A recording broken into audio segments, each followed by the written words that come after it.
Russian president Vladimir Putin, north കൊറിയയുടെ president Kim Jong Un ഇവർ രണ്ടുപേരും നാളെ കണ്ടുമുട്ടാൻ പോവുകയാണ്. അങ്ങനെയാണെങ്കിൽ റഷ്യയിലേക്ക് നോർത്ത് കൊറിയൻ പ്രസിഡന്റ് വരുമോ എന്നൊരു ചോദ്യം വരാം. എന്നാൽ റഷ്യയിലേക്ക് നോർത്ത് കൊറിയ പ്രസിഡന്റ് വരുന്നില്ല. പകരം നേരിട്ട് Russian president Vladimir Putin north കൊറിയയിലേക്ക് പോവുകയും അവിടെ വെച്ച് വളരെ പ്രധാനപ്പെട്ട ചർച്ചകൾ നടത്തി ഒരുപാട് ഡോക്യുമെന്റ് സൈൻ ചെയ്യാൻ പോകുന്നതായും ഇന്ന് ക്രെംലിൻ ഒഫീഷ്യൽ ഒരു കാര്യം അറിയിച്ചു. അതേസമയം ഉക്രൈനിൽ നിന്നും ഒരു അറിയിപ്പ് വന്നു. F-16 വരാൻ പോകുന്നു എന്ന് ഞങ്ങൾ പറയുന്നു. എന്നാൽ എത്ര F-16 വന്നാലും അത് ഓപ്പറേറ്റ് ചെയ്യാൻ, ഓടിക്കാൻ ഞങ്ങളുടെ പക്കൽ പൈലറ്റ് ഇല്ല.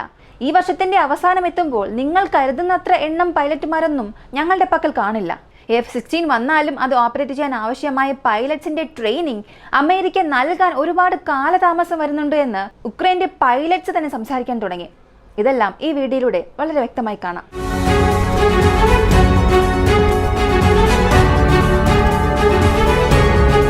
അലക്സാൻഡ്ര ഇവർ ഉക്രൈന്റെ ആർംഡ് ഫോഴ്സസിന്റെ അമ്യുനേഷൻ ഡിപ്പാർട്ട്മെന്റിന്റെ ഹെഡാണ്. അതുമാത്രമല്ല ഉക്രൈൻ വ്യോമസേനയിലെ വളരെ പ്രധാനപ്പെട്ട ഒരു ഉപദേശി കൂടെയാണ് ഇവർ ദി ടൈംസിൽ കൊടുത്ത ഒരു ഇന്റർവ്യൂവിൽ പറഞ്ഞത് F-16 വരവ് ഈ ലോകം തന്നെ വളരെ ആവേശത്തോടു കൂടി കാത്തിരിക്കുകയാണ്. F-16 വന്ന് എപ്പോഴാണ് റഷ്യയുടെ എയർ സ്പേസിനുള്ളിൽ പറക്കാൻ പോകുന്നത്, എപ്പോഴാണ് റഷ്യക്കെതിരെ വലിയൊരു യുദ്ധം നടത്താൻ പോകുന്നു എന്ന് എല്ലാവർക്കും വലിയൊരു പ്രതീക്ഷ ഉണ്ട്. ഞങ്ങൾക്കും അതേ പ്രതീക്ഷ ഉണ്ട്. ഈ ലോകത്തിന് F-16 വരവ് എത്രത്തോളം പ്രധാനപ്പെട്ടതാണോ അതിലും വലിയൊരു ആവശ്യകതയായിട്ടാണ് ഞങ്ങൾ ഈ F-16 കാണുന്നത്. കാരണം റഷ്യയുടെ വിമാനങ്ങളെ തടയാനും റഷ്യയ്ക്കുള്ളിൽ പോയി അറ്റാക്ക് നടത്തുന്നതിനും F-16 വളരെ പ്രധാനപ്പെട്ട ഒരു അസറ്റാണ്.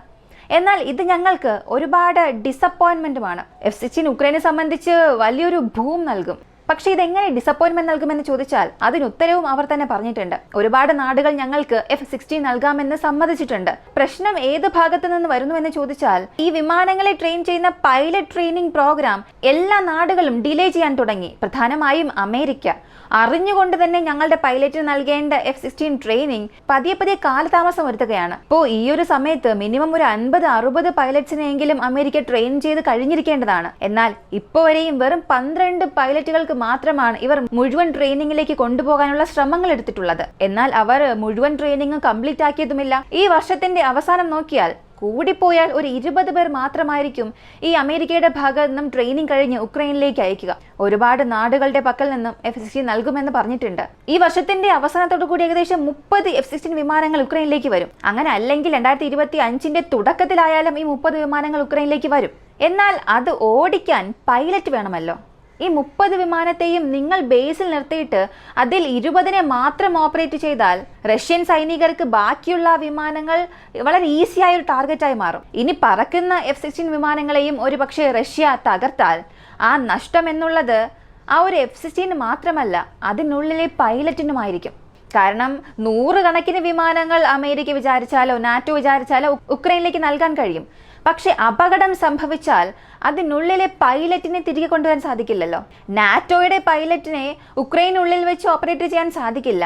അങ്ങനെ ഓപ്പറേറ്റ് ചെയ്താൽ നാറ്റോ വേഴ്സസ് റഷ്യ എന്ന പ്രശ്നം അപ്പോൾ തന്നെ തുടങ്ങും. ഉക്രൈന്റെ പൈലറ്റ്സിനെ മാത്രം ഉപയോഗിച്ച് മാത്രമേ ഈ ഒരു വിമാനത്തെ ഓപ്പറേറ്റ് ചെയ്യാൻ സാധിക്കൂ. ഇനി അതിനുള്ളിൽ എന്തെങ്കിലും പ്രശ്നമുണ്ടായി റഷ്യ അറിയാതെ നിങ്ങളുടെ പൈലറ്റുമാരെ കൊണ്ട് തന്നെ ഈ ഒരു വിമാനം ഓപ്പറേറ്റ് ചെയ്തു, അത് റഷ്യ എങ്ങനെയോ അറിയുകയാണെങ്കിൽ അപ്പോൾ 3ാം ലോക മഹായുദ്ധം ആരംഭിക്കും. ഈ ഒരു സ്ഥലത്ത് ഉക്രൈന് മാൻ പവർ എന്നത് വളരെ പ്രധാനപ്പെട്ട ഒരു പ്രശ്നമായി മാറിയിരിക്കുകയാണ്.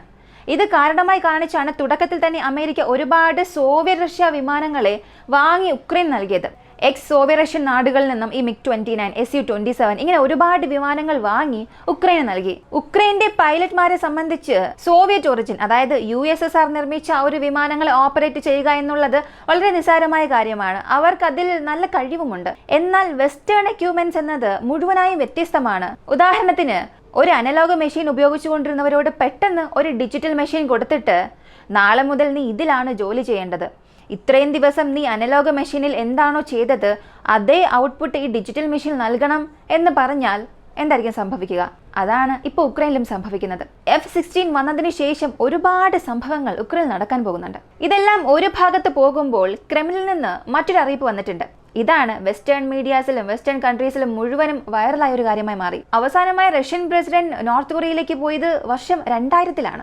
അങ്ങനെ 24 വർഷം കഴിഞ്ഞ് ഇപ്പോഴാണ് റഷ്യൻ പ്രസിഡന്റ് വ്ളാഡിമിർ പുടിൻ ഈ നോർത്ത് കൊറിയയിലേക്ക് ഒരു വിസിറ്റ് നടത്താൻ പോകുന്നത്. ഇതിൽ ഒരുപാട് കാര്യങ്ങൾ ഒളിഞ്ഞു കിടപ്പുണ്ട്. കാരണം ഇപ്പോഴാണ് സ്വിറ്റ്സർലാൻഡിൽ ഒരു പീസ് സമ്മിറ്റ് നടന്ന് അവസാനിച്ചത്. അതിൽ റഷ്യയെ തന്നെ വിളിച്ചിട്ടില്ലായിരുന്നു. ആ ഒരു പീസ് സബ്മിറ്റ് അവസാനിച്ചതിന് ശേഷം റഷ്യയുടെ ഭാഗത്ത് നിന്നും ഒരു അനൗൺസ്മെന്റ് കൊടുത്തു.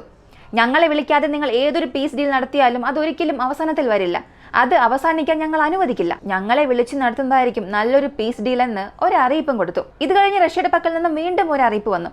നോർത്ത് കൊറിയയും ഞങ്ങളും ചേർന്ന് ഞങ്ങളുടെ ബന്ധത്തെ അടുത്ത ഘട്ടത്തിലേക്ക് കൊണ്ടുപോകാൻ ആഗ്രഹിക്കുന്നു എന്ന്. അങ്ങനെ എന്ത് ചെയ്യാൻ പോകുന്നു എന്ന് നോക്കിയാൽ ആദ്യത്തെ കാര്യം തന്നെ റഷ്യക്ക് കൊടുത്തിട്ടുള്ള സാമ്പത്തിക ഉപരോധമാണ്. അവസാനം സ്വിറ്റ്സർലാൻഡ് സമ്മിറ്റിൽ പോലും 100-ൽ കൂടുതൽ കമ്പനീസിനെ, പ്രധാനമായും ഉക്രൈന് എതിരെ പ്രവർത്തിക്കുന്ന, റഷ്യക്ക് അനുകൂലമായി പ്രവർത്തിക്കുന്ന 100 കണക്കിന് ഡിഫൻസ് കമ്പനീസിനെയും ഈ ഒരു സാമ്പത്തിക ഉപരോധത്തിൽ ഉൾപ്പെടുത്തി. ഇന്നല്ലെങ്കിൽ നാളെ റഷ്യക്ക് ഇത് തീർച്ചയായും ഒരു തിരിച്ചടിയായി മാറും. റഷ്യയുടെ സാമ്പത്തിക സ്ഥിതിക്ക് അത് വലിയ പ്രശ്നമായി മാറും. ഇതെല്ലാം ഓവർകം ചെയ്യണമെന്നതിനു വേണ്ടി, ഈ ഡോളറൈസേഷൻ എന്ന പ്രശ്നത്തിന് വേണ്ടിയും ഈ ഒരു വിസിറ്റ് നടത്തുന്നു എന്നാണ് പറയുന്നത്. ഇതിന് ഒരു കാരണമുണ്ട്. ഇപ്പോൾ ഡോളറിനെ സംബന്ധിച്ച് റഷ്യനെ സപ്പോർട്ട് ചെയ്യുന്ന നാടുകൾ എല്ലാവരും ഈ ഡോളറൈസേഷനെ സപ്പോർട്ട് ചെയ്ത് നിൽക്കുന്നുണ്ട്. അതുമാത്രമല്ല, അവരുടെ നാടിൻ്റെ കറൻസിയിൽ തന്നെ ട്രേഡിങ്ങും ചെയ്യാൻ തുടങ്ങിയിട്ടുണ്ട്. അതുപോലെ നോർത്ത് കൊറിയയും റഷ്യയുടെ സാമ്പത്തിക ഉപരോധത്തെ മറികടക്കാൻ സപ്പോർട്ട് ചെയ്യാൻ തുടങ്ങിയിട്ടുണ്ട്. നോർത്ത് കൊറിയയെ സംബന്ധിച്ച് അവർക്ക് ജനസംഖ്യ വളരെ കുറവാണ്. ഭൂമിശാസ്ത്രപരമായി നോക്കിയാൽ അവർക്ക് ഭൂമി വളരെ ചെറുതാണ്. അവർക്ക് വലിയ സമ്പദ് വ്യവസ്ഥയോ എക്കണോമിയോ ഒന്നും തന്നെ ഇല്ല. ഏകദേശം നോക്കിയാൽ അവിടെയുള്ള 90% കൂടുതൽ ജനങ്ങൾ സാമ്പത്തികമായി ഒരുപാട് ബുദ്ധിമുട്ടുന്നവരാണ്. എന്നാൽ മറ്റൊരു ഭാഗത്ത് റഷ്യയെ നോക്കിയാൽ അവിടെ ജനസംഖ്യ വളരെ കുറവാണ്. ഭൂമിശാസ്ത്രപരമായി വളരെ വലിയൊരു നാടാണ്.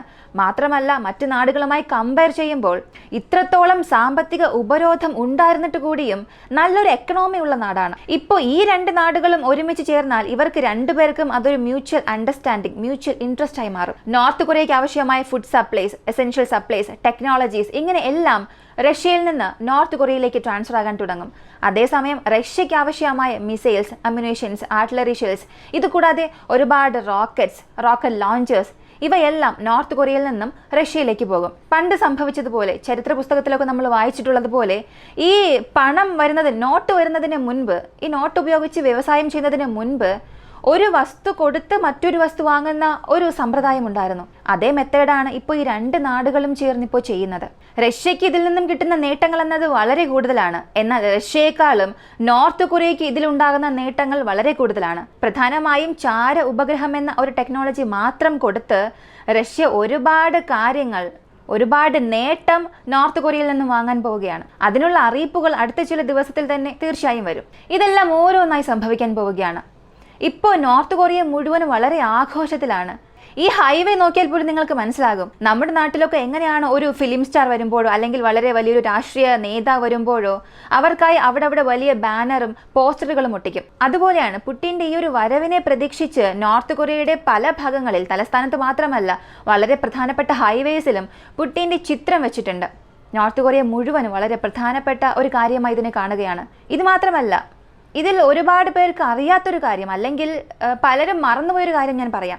ഈ ഒരു സന്ദർശനത്തിൽ നോർത്ത് കൊറിയ ബ്രിക്സിൽ ചേരേണ്ട ഒരു സാധ്യത, അല്ലെങ്കിൽ അങ്ങനെ ഒരു പ്രധാനപ്പെട്ട തീരുമാനം എടുക്കാനുള്ള സാധ്യതയുമുണ്ട്. ഇതിനിടയിൽ കിം ജോങ് ഉൻ മറ്റൊരു കാര്യം കൂടെ ചെയ്തു. സൗത്ത് കൊറിയയിലേക്ക് ഒരു 30 സൈനികരെ അയച്ചു. ഈ 30 സൈനികരും സൗത്ത് കൊറിയയുടെ അതിർത്തിയിലേക്ക് പോയി. അവിടെ പോയപ്പോൾ ഒരു 4 സൈനികർ അവിടെ ഉണ്ടായിരുന്ന മൈനുകളിൽ അകപ്പെട്ടു. ബാക്കിയുള്ളവരുടെ അവസ്ഥ എന്താണെന്ന് അറിയില്ല. നോർത്ത് കൊറിയയിലെ മീഡിയാസ് ഇതിനെ സംബന്ധിച്ച് യാതൊരുവിധ ന്യൂസും പുറത്തുവിട്ടിട്ടില്ല. അടുത്ത് സൗത്ത് കൊറിയ ഒഫീഷ്യലായി പറഞ്ഞാൽ മാത്രമേ എത്ര പേർ അകത്തേക്ക് വന്നു, എത്ര പേർ മരിച്ചു, എത്ര പേർ ജീവനോടുകൂടി അകത്തേക്ക് വന്നു എന്നുള്ള വിവരങ്ങളെല്ലാം അറിയാൻ സാധിക്കും. ഇതിനിടയിൽ നിങ്ങളൊക്കെ ഇത്രയും കാര്യങ്ങൾ ചെയ്യുമ്പോൾ ഞാൻ മാത്രം എന്തിന് വെറുതെ ഇരിക്കണം എന്നുള്ള രീതിയിൽ ചൈനയും ഒരു കാര്യം ചെയ്തു. ചൈനയുടെ 2 ന്യൂക്ലിയർ സബ്മറൈൻ തായ്വാൻ സ്ട്രെയിറ്റിനടുത്തേക്ക് പോയി. തായ്വാൻ അതിനെ തിരിച്ചോടിക്കുകയും ചെയ്തു. തായ്വാൻ ചൈന എന്ന പ്രശ്നം ഇപ്പോൾ പതിയെ ഉയരാൻ തുടങ്ങിയിട്ടുണ്ട്. ചൈനയെ സംബന്ധിച്ചിടത്തോളം അവർ ഓരോ ദിവസം ഓരോ സ്റ്റേറ്റ്മെന്റാണ് നൽകുന്നത്. ഒരു ദിവസം പറയും, തായ്വാൻ ഞങ്ങൾക്ക് ആവശ്യമേ ഇല്ല, ഞങ്ങളുടെ സംരക്ഷണത്തിന് വേണ്ടി മാത്രമാണ് തായ്വാനെ ചുറ്റി ഞങ്ങളുടെ കപ്പലുകൾ നിർത്തുന്നത് എന്ന് പറയും. മറ്റൊരു സമയത്ത് അവരുടെ കടൽ ഭാഗത്തേക്ക് ഇവരുടെ കപ്പലുകൾ കൊണ്ടുപോകും. അടുത്ത ഭാഗത്ത് ഫിലിപ്പീൻസിന്റെ കപ്പലിലേക്ക് ഇവർ വാട്ടർ ഗൺ ഉപയോഗിച്ച് നശിപ്പിക്കുകയും അവരുടെ ബോട്ടിൽ ഇടിക്കുക, ഇങ്ങനെ എല്ലാ ഭാഗങ്ങളിലും അവർ പ്രശ്നം ഉണ്ടാക്കിക്കൊണ്ടിരിക്കുകയാണ്.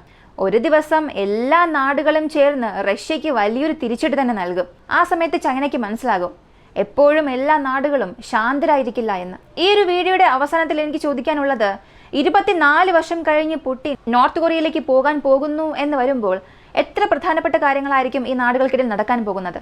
മാത്രമല്ല ഈ F-16 എത്ര എണ്ണം ഉക്രൈനുള്ളിലേക്ക് വന്നാലും അത് ഓപ്പറേറ്റ് ചെയ്യാൻ പൈലറ്റുമാരില്ല. ആളുകൾ കുറവാണ് എന്ന് ഉക്രൈനിൽ നിന്ന് വന്നിരിക്കുന്ന ഈ ഒരു അറിയിപ്പിനെ നിങ്ങൾ എങ്ങനെ കാണുന്നു എന്നുള്ളതും കമൻറ്റിൽ പറയുക. വീഡിയോ ഇഷ്ടമായ ലൈക്ക് ചെയ്യുക, ഷെയർ ചെയ്യുക. നമ്മുടെ ചാനൽ ആദ്യമായി കാണുന്നവരാണെങ്കിൽ മറക്കാതെ സബ്സ്ക്രൈബ് ചെയ്ത് സപ്പോർട്ട് ചെയ്യുക. മറ്റൊരു വീഡിയോയുമായി വീണ്ടും കാണാം.